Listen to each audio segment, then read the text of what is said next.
मंजर शायद ही कभी लाइव देखा हो, लेकिन मूवीज या वीडियो में कभी न कभी जरूर देखा होगा। फाइटर जेट की बैक पर मौजूद ये धुआं ना ही दुश्मन के हमले से बचने के लिए फ्लेयर्स हैं और ना ही ये त्यारे की कोई करतब है। दोस्तों, इस अमल को साउंड बैरियर का टूटना कहते हैं और इस अमल के नतीजे में जो धमाका पैदा होता है उसे सोनिक बूम कहते हैं।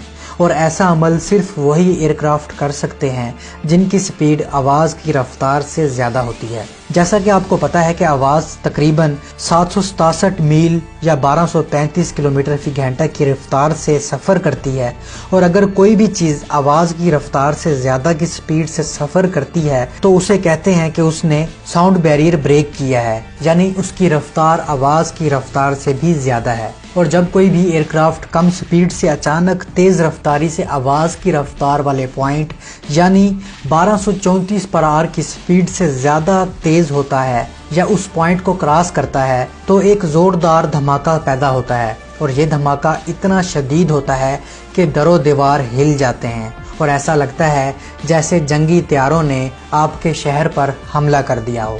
दोस्तों, त्यारे की साउंड बैरियर ब्रेक करने के बाद जो धमाका पैदा होता है उसे सोनिक बूम कहते हैं, जो कि दरअसल शॉक वेव्स होती हैं और यही शॉक वेव्स बहुत ज़्यादा साउंड एनर्जी जनरेट करती हैं जिसे हमारे कान धमाके की सूरत में सुनते हैं और ये धमाका कमज़ोर इमारत को भी गिरा सकते हैं। दोस्तों, यही नहीं, जब एयरक्राफ्ट साउंड बैरियर ब्रेक करता है तो बादल की तरह धुआं एयरक्राफ्ट के गिर्द बन जाता है और इस बादल नुमा धुएं को वेपर कोन, शॉक कॉलर या शॉक एग कहते हैं। एक मरतबा फिर सुन लें कि साउंड बैरियर से पैदा होने वाली आवाज़ को सोनिक बूम और पैदा होने वाले इस धुएं को वेपर कोन कहते हैं। वेपर कोन भी शॉक वेव्स की वजह से पैदा होती है। इन शॉक वेव्स की वजह से हवा के दबाव और टेम्परेचर में बेरबती पैदा होती है और इस बेरबती की वजह से हवा में मौजूद पानी के ज़रात जो कि गैस की शक्ल में होते हैं वो कंडेंस होना शुरू हो जाते हैं और ऐसी बादल जैसी शक्ल इख्तियार कर लेते हैं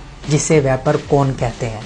अब सवाल ये पैदा होता है कि क्या पाकिस्तानी फाइटर्स साउंड बैरियर तोड़ सकते हैं? तो जी हाँ, बिल्कुल। पाकिस्तानी F-16, थंडर साब, मिराज 3, मिराज 5 और J7 भी साउंड बैरियर तोड़ सकते हैं।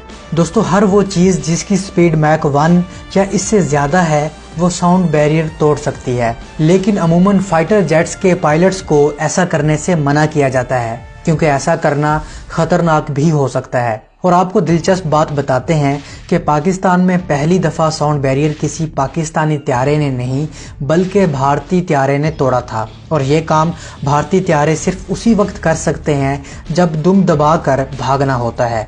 दरअसल 1997 में एक भारतीय जहाज जो कि MiG-25 RB फॉक्सबैट था, जासूसी मिशन पर पाकिस्तानी एयर स्पेस में दाखिल हुआ और जब पाकिस्तानी F-16 त्यारे इसको टैकल करने के लिए फ़ज़ा में उड़े तो ये भारतीय त्यारा इतनी स्पीड से वापस भागा कि इस त्यारे का घबराहट में सोनिक बूम निकल गया।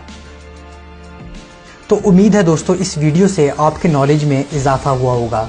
मुझे कमेंट सेक्शन में बताइए कि किस किस ने सोनिक बूम सुना है और किस किस ने वेपर कोन देखी है। मैं मिलता हूँ एक नई वीडियो के साथ, तब तक के लिए इजाज़त, अल्लाह हाफिज़।